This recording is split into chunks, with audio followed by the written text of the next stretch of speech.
నమస్తే welcome to వీక్షణం. బేసిక్గా చావడానికి చాలా ధైర్యం కావాలంటారు.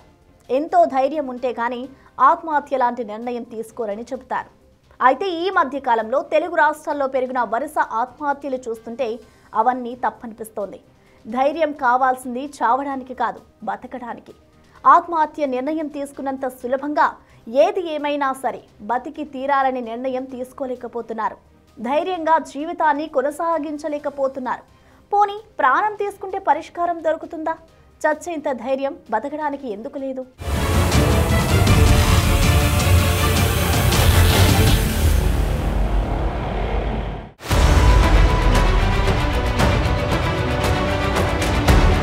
తెలుగు రాష్ట్రాల్లో వరుస బలవన్మరణాలు. చిన్న సమస్యని కూడా ఎదుర్కోలేకపోతున్నారా? అన్నిటికీ ఆత్మహత్యే పరిష్కారమా? ఎవరి జీవితం కూడా పూలపాన్పు కాదు. ఈ డైలాగ్ని మన జీవితంలో ఎప్పుడో ఒకసారి వినే ఉంటాం, ఎక్కడో ఓ చోట చదివే ఉంటాం. లైఫ్ అంటే ఎప్పుడూ సుఖంగా, అన్ని రోజులు సంతోషంగా ఉండదు అని తెలుసు. కష్టాలు, సుఖాలు, సవాళ్లు, సమస్యలు అందరికీ ఉంటాయి. ఇవన్నీ ఏదో ఒక ఫేజ్లో ఎదుర్కోక తప్పదు. అయినా సరే జీవితంలో ఎదురయ్యే ఎలాంటి కష్టాన్నైనా ఎదుర్కోవాలి. వాటన్నిటినీ ధైర్యంగా దాటుకొని ముందుకు సాగాలి. కానీ ఈ రోజులు అలా లేవు. కాలం మారే కొద్దీ పబ్లిక్ మరింత వీక్గా తయారవుతున్నారు. చిన్న చిన్న విషయాలకే చాలా పెద్ద నిర్ణయాలు తీసుకుంటున్నారు. తనువు చాలిస్తున్నారు. సమస్య వస్తే చాలు దాన్ని ఎదుర్కోలేక చచ్చిపోతున్నారు.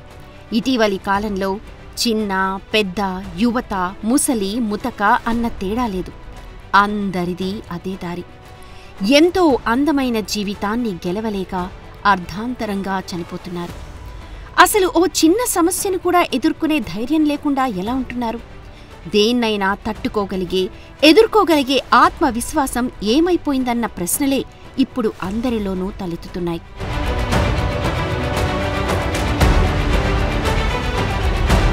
సీఏ పరీక్షల్లో ఫెయిల్ అవడంతో తల్లిదండ్రులను మోసం చేశాననే మనస్తాపంతో విశాఖలో ఓ యువకుడు ఆత్మహత్య చేసుకున్నాడు. కొబ్బరితోట ఏరియాలో ఓ గదిని అద్దెకు తీసుకుని హీలియం గ్యాస్తో ముఖానికి కవర్ తగిలించుకుని బలవన్మరణానికి పాల్పడ్డాడు. ఎగ్జామ్లో ఫెయిల్ అయినంత మాత్రాన చనిపోవాలా? ఇంకాస్త బాగా చదివితే మళ్లీ పాస్ అయ్యే ఛాన్స్ ఉంటుంది. ఎంతకీ పాస్ కాకపోతే మరేదైనా ఉద్యోగం దొరుకుతుంది. అంతేకాని పరీక్షల్లో ఫెయిల్ అవగానే ఆత్మహత్య చేసుకోవాలనే ఆలోచన ఎందుకొస్తోంది? చదువులు మధ్యలోనే ఆపేసి వండర్స్ క్రియేట్ చేసిన వాళ్లు, ఉన్నత స్థానాలకు ఎదిగిన వాళ్లు ఎంతమంది లేరు?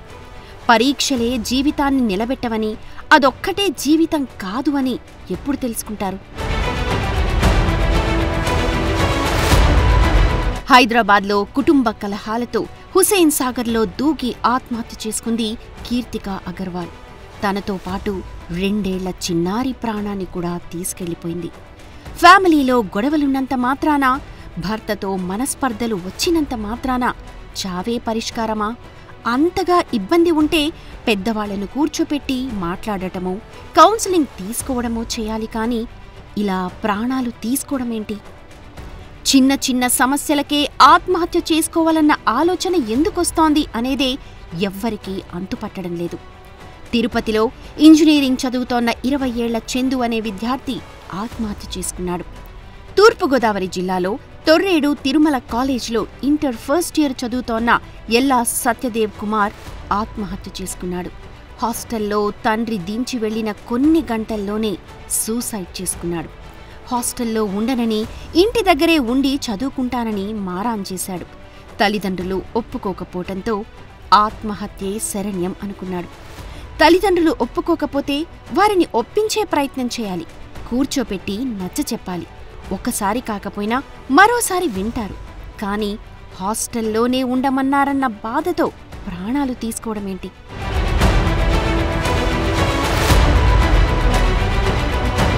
చిత్తూరు జిల్లాలో సీతమ్స్ కాలేజ్లో ఇంజనీరింగ్ సూసైడ్ ఆత్మహత్యకు పాల్పడ్డాడు. 3వ అంతస్తు నుంచి దూకి చనిపోయాడు. ఇదే కాలేజీలో నందిని రెడ్డి అనే ఓ విద్యార్థిని 3వ అంతస్తు నుంచి దూకి ఆత్మహత్యాయత్నం చేసింది. కరీంనగర్ జిల్లా జమ్మికుంటలో టీచర్ కొట్టారని 9వ తరగతి విద్యార్థులు పురుగుల మందు తాగి ఆత్మహత్యాయత్నం చేశారు.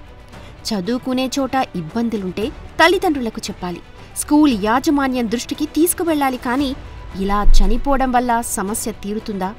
సూసైడ్ అటెంప్ట్స్ వల్ల పరిష్కారం దొరుకుతుందా?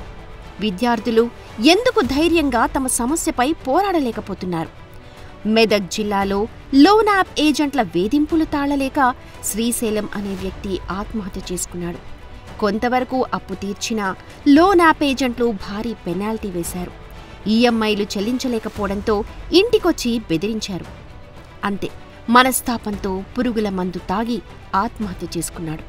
ఇది చనిపోయేంత సమస్య. ఏజెంట్లు వేధింపులకు గురి చేస్తున్నారని పోలీసులను ఆశ్రయిస్తే పరిష్కారం దొరికేది. కానీ కొంతైనా ఆలోచించకుండా ఆవేశంలో నిర్ణయాలు తీసుకుంటున్నారు, తనువు చాలిస్తున్నారు.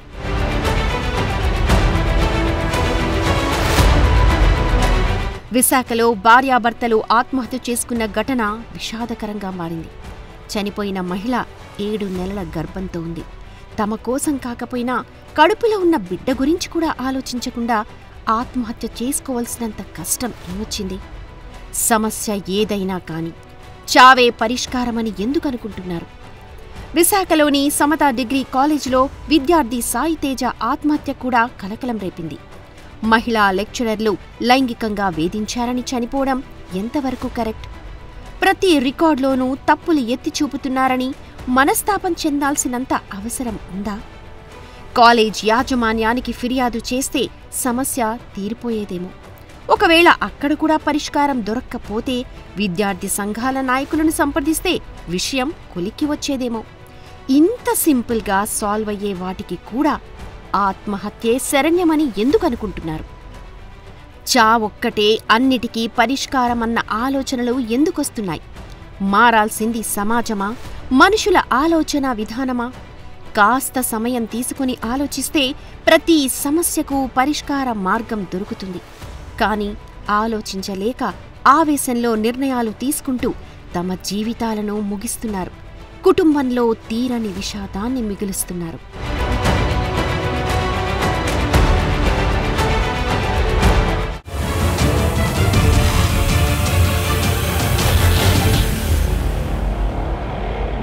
ప్రతి ప్రశ్నకు సమాధానం ఉన్నట్లే ప్రతి సమస్యకు పరిష్కారం ఉంటుంది. ప్రతి చీకటి వెనుక ఓ వెలుగురేఖ దాగుంటుంది. సమస్య ఎలాంటిదైనా పరిష్కారం ఓపిగ్గా ఆలోచించి వెతుక్కోవాల్సింది మనమే. సమస్యల్ని ధైర్యంగా ఎదుర్కొని జీవితాన్ని గెలవాల్సిందే. కానీ దేశవ్యాప్తంగా పెరిగిపోతున్న ఆత్మహత్యల పరంపర చూస్తుంటే సమాజం ఎటువైపు పోతుందోనన్న భయం కలుగుతోంది. ప్రతి ఒక్కరూ చావే పరిష్కారమనే మూర్ఖపు ఆలోచన నుంచి బయటకు రాకపోవడమే గుండెల్ని పిండేస్తోంది. ఇప్పటికే ఉన్న ఆత్మహత్యల ఆందోళనల్ని మరింత పెంచుతోంది. మరి దీనికేంటి పరిష్కారం?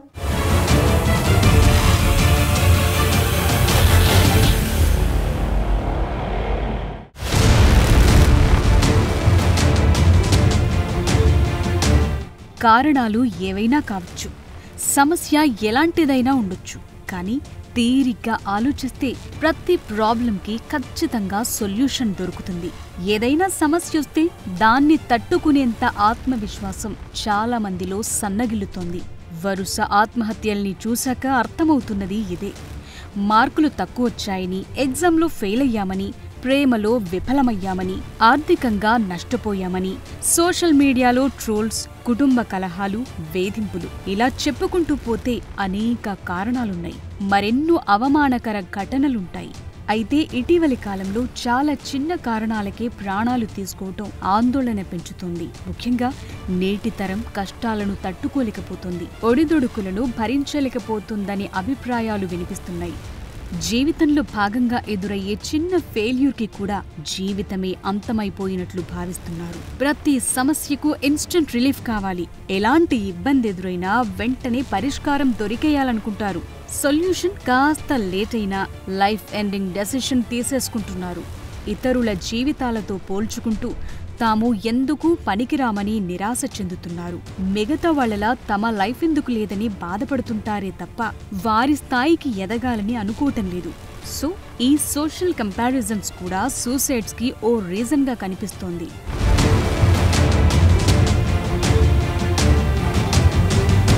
అనేక ఆత్మహత్యలకు మానసిక అనారోగ్య సమస్యలే కారణమంటున్నారు. ముఖ్యంగా డిప్రెషన్, యాంగ్జైటీ, బైపోలార్ డిజార్డర్ లాంటివి ఆత్మహత్యలకు ప్రేరేపిస్తున్నట్లు చెప్తున్నారు. తమ సమస్యను ఎవరితోనైనా చెప్పుకునేందుకు సంకోచిస్తున్నారు. తమ ఇబ్బంది ఇతరులకు తెలిస్తే ఏమవుతుందో నని టెన్షన్ పడుతున్నారు. ఎదుటి వాళ్ళేమనుకుంటారో, ఇంట్లో వాళ్ళేమనుకుంటారో, ఎవరికైనా చెప్తే వాళ్ళు ఎలా సేను రిసీవ్ చేసుకుంటారోనని వాళ్లలో వాళ్లే కుమిలిపోతున్నారు. ఇలా చాలా మంది తమ సమస్యలకు పరిష్కారంపై దృష్టి పెట్టకుండా, ఇతరులతో పంచుకోకుండా వాళ్లకు వాళ్లే కఠిన నిర్ణయాలు తీసుకుంటున్నారు. ఎంతో మందిపై వారు పెరిగిన కుటుంబ, సామాజిక వాతావరణం కూడా ప్రభావం చూపుతోంది. పిల్లల మార్కుల కోసం, ర్యాంకుల కోసం పేరెంట్స్ చేసే ప్రెషర్ని తట్టుకోలేని వాళ్లు చాలా మంది ఉంటున్నారు. వారు తమ తల్లిదండ్రుల ఆశల్ని అందుకోలేకపోయినప్పుడు తీవ్ర నిరాశకు గురవుతున్నారు. ఇక కుటుంబంలో ఉండే వాతావరణం కూడా వారి జీవితాలపై ప్రభావం చూపుతోంది. తమ సమస్యలు పంచుకునే వాతావరణం లేకపోవటం, ఒంటరితనం పెరగటం లాంటివి తనువు చాలించాలనే నిర్ణయాలకు దారి చూపుతున్నాయి. టీచర్ కొట్టారని, లేకపోతే అందరి ముందు కించపరిచారని, లేకపోతే పేరెంట్స్ ఏదో అన్నారని, మార్కులు తక్కువ వచ్చినాయి అని, లేకపోతే సొంతంగా వాళ్ళే వేరే పిల్లలతో కంపారిజన్ చేసుకొని వాళ్ళ లైఫ్ ఎందుకు ఇలా అయిపోయిందని కుంగిపోవడము, ఇట్లాంటివి చాలా వరకు చూస్తున్నాం అనమాట. సో రూట్ కాజ్ ఏంటంటే చాలామందికి వాళ్ళకి ఇంపల్సివ్గా చేసేసుకుంటున్నారు ఈ సూసైడ్స్ అనేవి. ఇంపల్సివిటీ అంటే ఎక్కువగా కోపంలో చేసేసుకోవడం, ఆలోచన లేకుండా ఎమ్మటే చేసేసుకోవడం, క్షణాల్లో అయిపోయేలాగా వాళ్ళు సూసైడ్స్ అనేవి చేసుకుంటున్నారు. సో పేరెంట్స్ గుర్తించాలి, టైంకి గుర్తించి వాళ్ళకి ఒకవేళ ఎక్కువ కోపడుతున్నారు, లేకపోతే ఎవరితోనూ మాట్లాడట్లేదు, ఇంట్లో వాళ్ళతో కానీ వేరే ఫ్రెండ్స్తో కానీ బయట ఆడుకోవట్లేదు సరిగ్గా అంటే ఇవన్నీ డిప్రెషన్ లక్షణాలు అయి ఉండొచ్చు. ఇదే కాకుండా వాళ్ళు స్కూల్కి వెళ్ళకపోవడము, ఎవరో నన్ను తిట్టారు, కొట్టారు అని చెప్పినప్పుడు పేరెంట్స్ మందలించకుండా కొంచెం ఆప్యాయతతో వాళ్ళు అష్యూరెన్స్ అనేవి ఇస్తే వాళ్ళకి చాలా వరకు ధైర్యం అనేది వస్తుంది. అయితే ప్రతి ఒక్కరూ గుర్తుంచుకోవాల్సిందేంటంటే ప్రాణం తీసుకుంటే పరిష్కారం దొరకదు. ఆత్మహత్య ఎప్పటికీ సమస్యకు పరిష్కారం కాదు. పైగా అది ఎవరూ పరిష్కరించలేని మరో సమస్యను సృష్టిస్తుంది. తమనే నమ్ముకున్న వారి జీవితాలను ప్రశ్నార్థకం చేస్తుంది. ఆత్మహత్య చేసుకున్న వ్యక్తి బాధ అక్కడితో అంతమవుతుంది. కానీ ఆ బాధ మొత్తం కుటుంబ సభ్యులకు, స్నేహితులకు, శ్రేయోభిలాషులకు వారసత్వంగా మిగులుతుంది.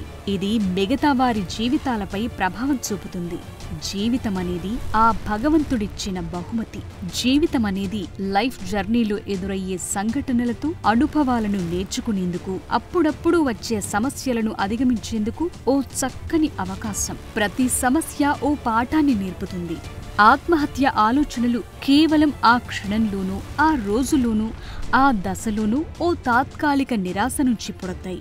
దాని ఆధారంగా శాశ్వతంగా తనువు చాలించాలనే నిర్ణయం తీసుకోవటం ఖచ్చితంగా తెలివైన పని మాత్రం కాదు. చచ్చేంత ధైర్యం బతకటానికెందుకు లేదనే ప్రశ్న కూడా ఇప్పుడు ఉత్పన్నమవుతోంది.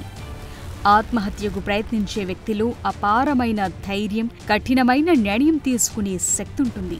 అదే ధైర్యాన్ని జీవితంలో ఎదురయ్యే సవాళ్లను ఎదుర్కొనేందుకు, పోరాడేందుకు ఉపయోగిస్తే పరిస్థితులు పూర్తిగా మారిపోతాయి. ఇప్పుడు మనం ఏం వీళ్ళకి నేర్పిస్తున్నాం? ఏదైనా కామెంట్ చేస్తే తట్టుకోలేకపోవటమా, ఒక ఫెయిల్యూర్ వస్తే తీసుకోలేకపోవటమా, ఒక ప్రాబ్లం వస్తే డెసిషన్ తీసుకోలేకపోవటమా. So problem solving techniques, decision making techniques, ఆ సడన్గా ఏదైనా జరిగితే దాన్ని ఎలా తీసుకోవాలి, ఎలా చూడాలి, ఎవరైనా కామెంట్ చేశారు, సో దీన్ని మనం ఎలాగా యాక్సెప్ట్ చెయ్యాలి, మనం ఎలా గ్రో అవ్వాలి, మన మీద మనం ఎలా మన ఎబిలిటీస్ని యూజ్ చేసుకుని మనం ప్రొడక్టివ్గా తయారవ్వాలి. సో ఇలాంటి స్కిల్స్ ఇవన్నీ నేర్పించాలి. ఈ ప్రాసెస్లో చిన్నపిల్లల దగ్గర నుంచి వాళ్ళు ఎలా బిహేవ్ చేస్తారో అంతే ఎక్స్పెక్ట్ చేయాలండి. అంతకన్నా మెచ్యూర్డ్ 6 years నుంచి పిల్లల్ని మనం ఎలా కావాలంటే అలాగా చిన్నప్పటి నుంచి కూడా మౌల్డ్ చేయొచ్చండి. మెంటల్ హెల్త్ అవేర్నెస్ అన్నది అన్ని చోట్ల ఇంటి దగ్గర నుంచి స్టార్ట్ అవ్వాలి, పేరెంట్స్ దగ్గర నుంచి స్టార్ట్ అవ్వాలి, స్కూల్లో టీచర్స్ అండ్ ఎవరైతే ఫ్యాకల్టీ ఉంటారో వీళ్ళందరిలో కూడా ఎస్ వాడు కూడా నా కిడ్ లాంటి వాడే, నా బ్రదర్ లాంటి వాళ్ళే, నా సిస్టర్ లాంటి వాళ్ళే, సో అన్న ఒక ఎంపతి అండి. సో వాడి ప్రాబ్లమ్ని అర్థం చేసుకోవటం, వినటం, హెల్ప్ చేయటం rather than labelling. Okay, so ఇలాగా చేస్తూ ఉంటే కనుక ఫిజికల్ హెల్త్ ఎంత ఇంపార్టెంటో mental health is also as important as physical health.